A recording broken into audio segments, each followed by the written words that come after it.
Whether it's sleeping through the night, improving the health of your hair and skin, having better digestion, and all looking after your heart, Brickhouse Nutrition and their pure organic superfood range is everything you need.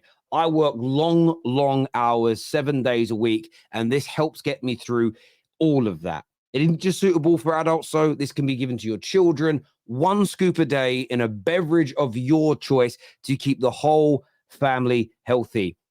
Their Field of Green range is absolutely amazing.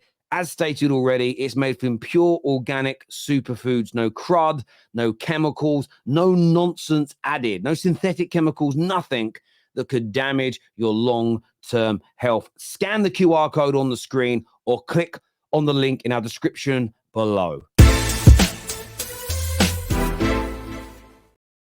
Xabi Alonso has rejected a move to Liverpool Football Club. He has rejected a move to Bayern Munich as well. There'll be more of this on Straight Facts later. We'll be delving into this in more detail. But the reports coming out from David Ornstein, from Fabrizio Romano, out of Sky Sports Germany as well, is that Alonso is expected to now stay at Bayer Leverkusen next season. He is opting to not go for this early big move to Bayern Munich.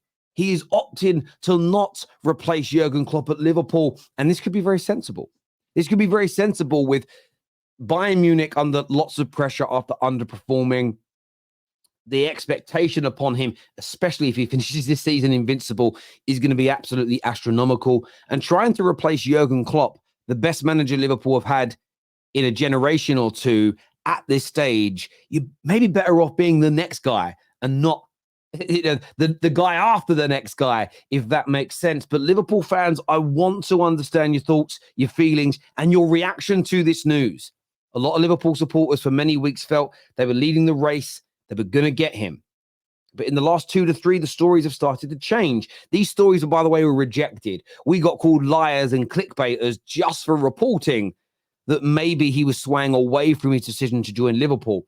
But what even those reports got wrong and that nobody really predicted is that he is likely, according to all these sources, to now stay at Bayer Leverkusen. And part of me, I'm not going to lie, as a Man United fan, I'm happy because I think this guy is going to be a superstar manager.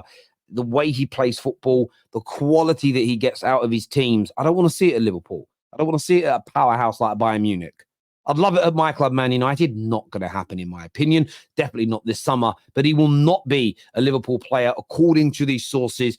Give me your views. Give me your opinions in the comment section below. Now, we did a story yesterday that spoke all about Victor Gyökeres moving up ahead of Ivan Toney in Arsenal's transfer list. You remember we spoke about this.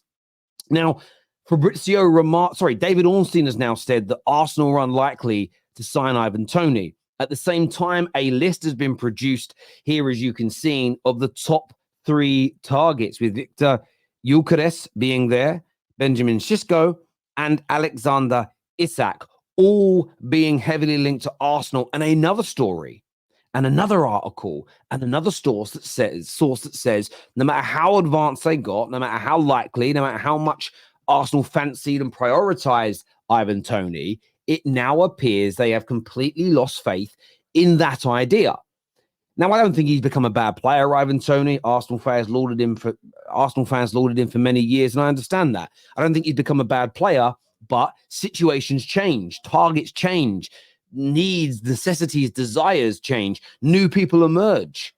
Isak may be becoming available because of the financial issues that Newcastle have, changes the complexity. The emergence of Gyökeres changes your priorities. So I'm not surprised to see this. It's happened many, many times in football before. But the question for Gooners today is, which one do you want? And are you now convinced by these stories that Ivan Toney is no longer the number 1 target? I want to get your views. I want to get your opinions in the comment section below. Let me just take a little sip of my drink. So I've tried a new flavor today. This is wild berry from Brickhouse. I said yesterday that I wasn't a big fan. The one I wasn't a big fan of was the lemon and lime. Doesn't taste particularly nice, but this is wild berry, much nicer. So if you're going to get one of the flavors, wild berry is it. Nice, great. Also, unlike most energy drinks, not energy drinks, like health supplements, it actually quenches your thirst because I'm only adding it to water. So that's great. Moving to Manchester United, we spoke yesterday about Graham Potter and why I think that the idea of getting someone at the level of a Graham Potter feels more likely now than ever at Man United. A lot of that is based upon who else is available, who else is in the market, who else could be brought into the club. Now, a manager that I would like to see at Man United is Inzaghi. The issue that you have surrounding the Inzaghi situation, when I say simple, what I really mean is it isn't as simple as just going to get him. It looks as though Inter Milan plan to extend his contract. And according to reports coming out of Italy, he doesn't want to leave right now. So as much as Man United fans like me may want him, if he has no desire to come, I don't know what they expect. I don't know what you expect us to do. Maybe you've got an answer for me. Yes, you could say throw money at it. But let me throw this back at you as a counter. Man United have been throwing money at the problem for 10 years, and it hasn't worked. I don't really want a manager, and I don't really want a player at my club that isn't bought into the idea of where we are now and being the person instrumental in fixing it, being part of a squad that's instrumental, is part of a catalyst to improving us. If you have to say, look, we'll pay you an extra 5 million, an extra 7 million, an extra 10 million just to get you there, I don't think you're bought in for the right reasons. So as much as I don't think Graham Potter isn't my personal preference, maybe this is a situation that Manchester United just find themselves in. I thought this story was very, very interesting. I spoke to a source yesterday, very credible. You'll start to see and hear more from him on the Terrace very soon. But in his view, Potter is a high possibility for Manchester United. Also on the Liverpool stuff, he also said that 2 days ago to me, Almiron's probably going to be the guy.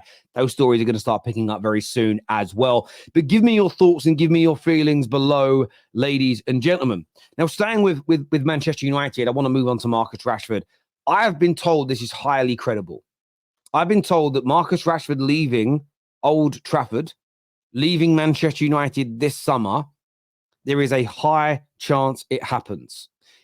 PSG, as named here, are considering him. And this, I've been told by a number of journalists that I've spoken to privately, is highly credible. Now, a lot of them are not running this story yet. They're not pushing this story because Man United are publicly rejecting it. So a lot of the big newspapers that have great working relationships with Man United will debunk it and say, no, there's no plans. They'll say as of now, by the way, as of now to get rid of Marcus Rashford. But what I've been told by a fairly credible source that backs up this article from the Daily Mail is that he could be leaving this summer. And I want to throw this question out to rivals and Man United fans. Is losing Marcus Rashford now, and it would be for a considerable amount of money if it's PSG, because PSG wants him as the Mbappe replacement. If you could get 65, 75, 85 plus million pounds from Marcus Rashford now and reinvest it into players that are not synonymous with the failure at the club, that are not connected to some of the deep-rooted issues, players that have had a bit of a very up and down relationship of late with fans, could this be an important and integral part to improving Manchester United moving forward? Or do you believe he's going to leave, he's going to kill it, and Manchester United should keep him as part of our squad to ensure that he's killing it and delivering here? Because remember, if we let him go and he does well at PSG, everyone that you've ever seen online slag off Rashford, unless they're a Man United fan, will stop and will twist it to, oh my God, I can't believe you let this guy go. So what do you want to see happen? I want to hear from you now in the comment sections below. I want to thank everybody for tuning in. Remember, scan that QR code for Brickhouse Nutrition. I'm going to keep bleating on about it. And I'm going to keep talking about it because as I look back at some pictures of myself the other day from 2019 when I was in the best shape probably of my life. And that is what I'm now fighting to get back into. Lockdown and some ill health and lots of work has kind of led to me being a bit overweight at times, not eating the right foods, and I am getting older.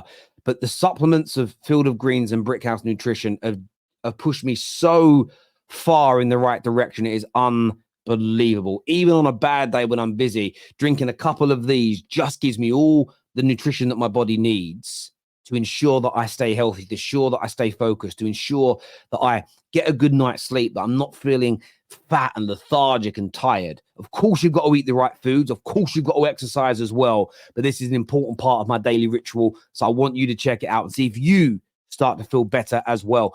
Until next time, people, take care. Goodbye. God bless. And I'll see you all again soon. Peace.